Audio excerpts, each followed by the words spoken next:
We thought it would be better than a prison camp. We didn't realize at the time that it was just a death sentence. A unit, armed with nothing but rifles, rushes over the open ground to storm a battery of entrenched German guns. Their battalions are forlorn, desperate, and soul-destroying. Its fighting men are no different. Haggard faces, sweat-soaked tunics, and hollow, haunted eyes. Nonetheless, they fight with reverence and love for their homes. A Strafnik, a member of the blighted Soviet penal units, does not run away. Penal units existed in all major European armies in the second half of the 19th century. The French Foreign Legion, for instance, subjected soldiers sentenced to penal service to extensive drills, grueling work, and extensive punishments. Leon Trotsky was the first to send penal units to the front lines, generally in the most dangerous circumstances. In July 1942, Stalin revived this system, officially basing it on Hitler's formation of penal units just a few months before. The Soviet defense against Operation Barbarossa had been nothing short of an unmitigated disaster. The Red Army was left severely battered. Desertion and depletion of manpower undermined the defense of the USSR, which was hanging on for dear life. After the strategic city of Rostov fell to the Germans and the Caucasus lay open, Stalin took drastic measures. His Order 227, No Step Back, sought to restore discipline in the faltering Red Army. The order contained rousing language, which aimed to hammer the significant role they played into the consciousness of each Red Army man and soldier. For those not swayed by language alone, the penal battalion awaited those who lacked the patriotism and duty to fight for their country. Here, men would have the opportunity to redeem their crimes against the motherland by blood. These men were then pressed into service as Strafnik, a catch-all term that included two types of penal soldiers: penal companies and penal battalions. Penal battalions were exclusively for Red Army officers who had infringed discipline by cowardice or lack of resolution. Penal companies consisted of low-ranking officers, rank-and-file soldiers, and Gulag prisoners. For many prisoners in the Gulag system, penal service was attractive. One soldier recounts, "Lots of people asked to go. There was enthusiasm for the front even among prisoners." Prisoners had the chance to make good on past mistakes and return to Soviet society as regular citizens. Additionally, many who faced sentencing for severe crimes had an easy choice. It was either penal service or the firing squad. Standard conversion rates for prison sentences to penal battalions even existed. Still, morale in the penal battalions was low. Many served at best out of pragmatism and self-preservation, and at worst, out of the perceived opportunity to immediately desert and join the Germans. Newly constituted penal units were integrated into the Red Army in various ways. Battalions were considerably larger than companies. About 360 men served in them, compared to just 150 in the companies. Both penal units had small permanent staff, which was supposed to come from the most staunch commanders and commissars who have distinguished themselves in combat. Although most commanders were shocked to be assigned to a penal unit, they now had to command unpredictable, regularly untrustworthy soldiers, while the disgust that regular soldiers and civilians felt toward the Strafniki left commanders dealing with the internal morale problems. Additionally, these units had to deal with surveillance from the special SMERSH agency, who attached officers to penal units to monitor them. Stalin deliberately placed penal soldiers in the most dangerous sections of the front. Often, that meant performing exceptionally dangerous missions: frontal assaults, first-line defense, Plugging enemy breakthroughs, rearguard fights, capturing bridgeheads, and feint attacks were a daily reality. Whereas regular formations occasionally performed such missions, penal units performed them constantly. As a result, the casualty rates among penal units were extraordinarily high. Individual testimonies put the figures at 90, 92, and sometimes 93%. One company officer wrote, "Our company lasted 1 or 2, rarely 3 serious engagements. Virtually nobody survived for more than a month during offensives. Particularly callous officers viewed the soldiers in penal companies as pure cannon fodder. After arriving in cattle cars, escorted by the NKVD, they were sent forward without artillery barrage or other support." A platoon commander recalled that, "No one was concerned how many penal soldiers died. Their actions had to reduce the casualties of regular units." These officers took Stalin's notion of redeeming their crimes with blood quite literally. Although they were rarely unarmed, penal companies were undoubtedly deliberately put in near impossible situations with limited, generally inadequate means. Often, they had to fight against insurmountable odds with little more than rifles and bayonets.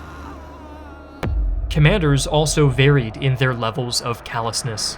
Some deliberately sent penal companies through minefields, even when the equipment to clear it was readily available. Some commanders, however, showed more regard for the lives of their penal soldiers.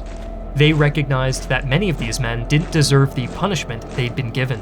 In typical Stalinist fashion, Order 227 fostered a culture of fear and scapegoating, where zealots sought out the slightest excuse to denounce others.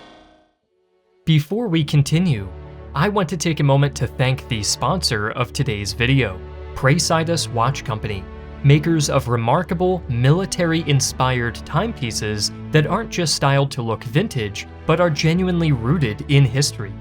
What drew me to Praesidus is how they honor the sacrifice and bravery of Second World War veterans through their craftsmanship.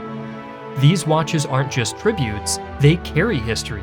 Some models incorporate authentic materials like a T-5 parachute found near Bastogne, aluminum from a C-47 aircraft, and sand from the beaches of Iwo Jima and Normandy. This year, to commemorate the 81st anniversary of D-Day earlier this month, Praesidus did something no watchmaker has ever done before.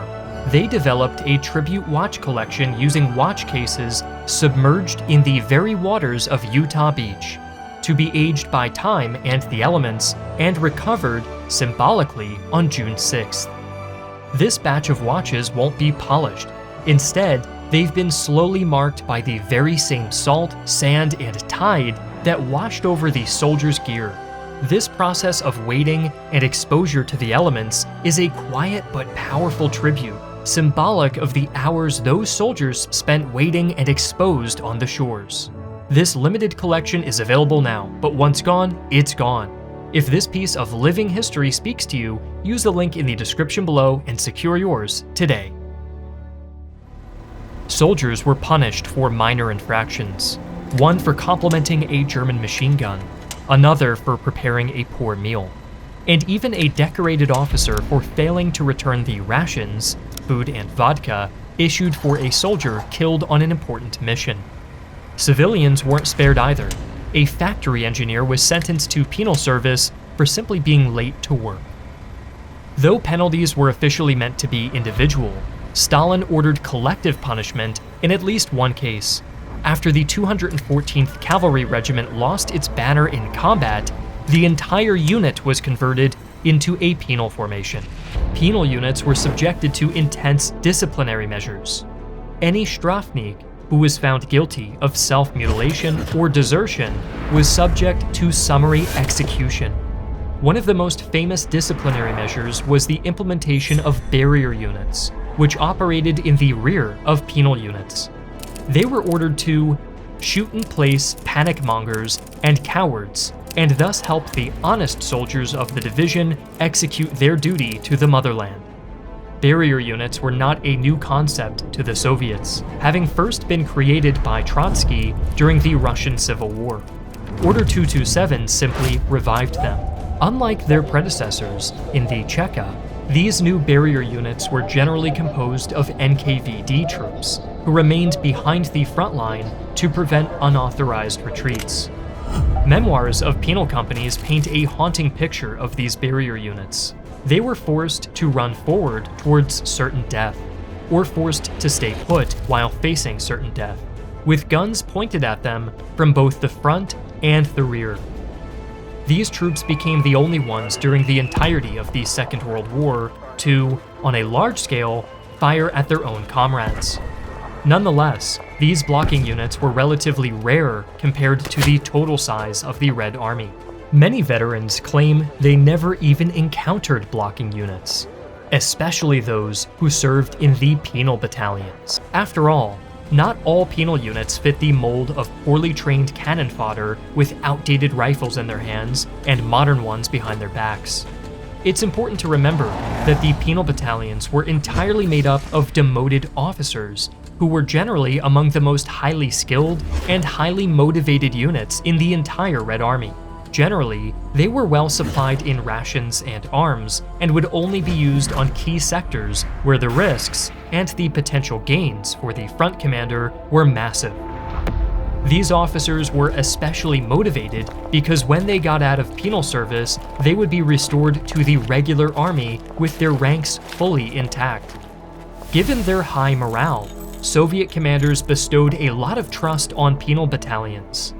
In one case in 1944, a battalion spent 5 days behind German lines where they blew up several bridges and destroyed a divisional headquarters, despite having a clear opportunity to escape.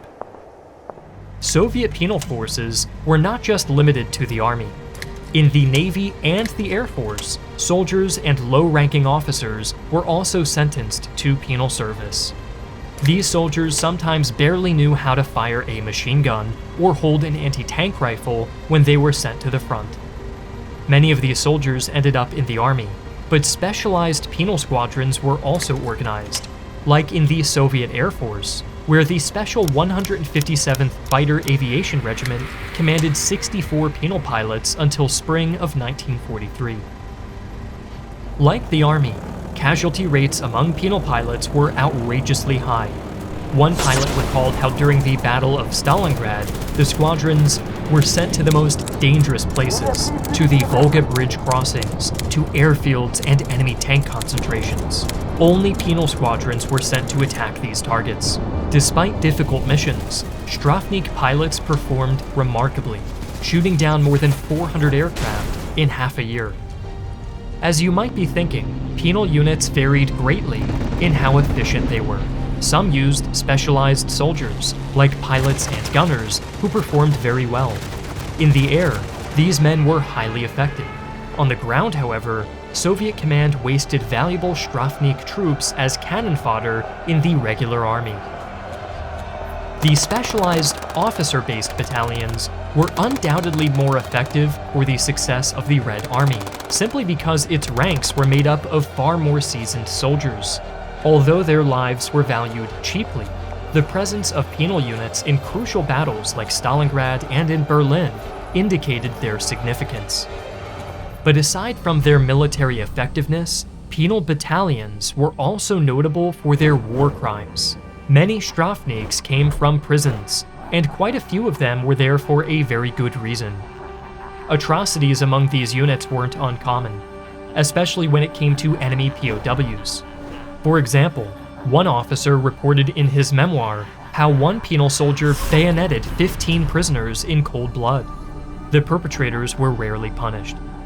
Soviet soldiers had several ways to escape penal service. Those who managed to survive were reinstated in the regular forces, or released into society as regular civilians, their slates wiped clean. Soldiers could also obtain pardons if they performed exceptionally well. Release from penal service depended heavily on the officer in charge. Some generals, like Konstantin Rokossovsky, were fairly generous with their pardons.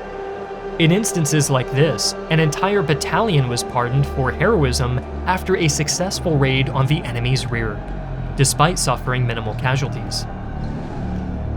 Other generals were especially pedantic when it came to granting requests.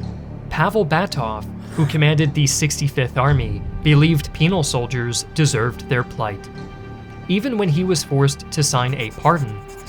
Like for a penal soldier blowing up an enemy tank, only the soldier who fired the anti-tank weapon was pardoned, not the one loading it.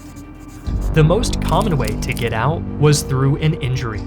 Regardless of the circumstances, a wounded soldier automatically secured a full pardon, discharge from the army with honors if the injury was severe, or transfer to the regular army if the wound was small.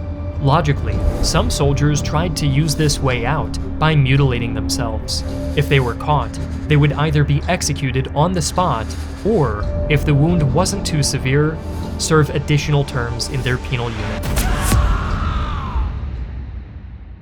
Data from one penal company showed that about 24% of all men who passed through it between 1942 and 1945 were killed, 58% wounded, and 14% pardoned.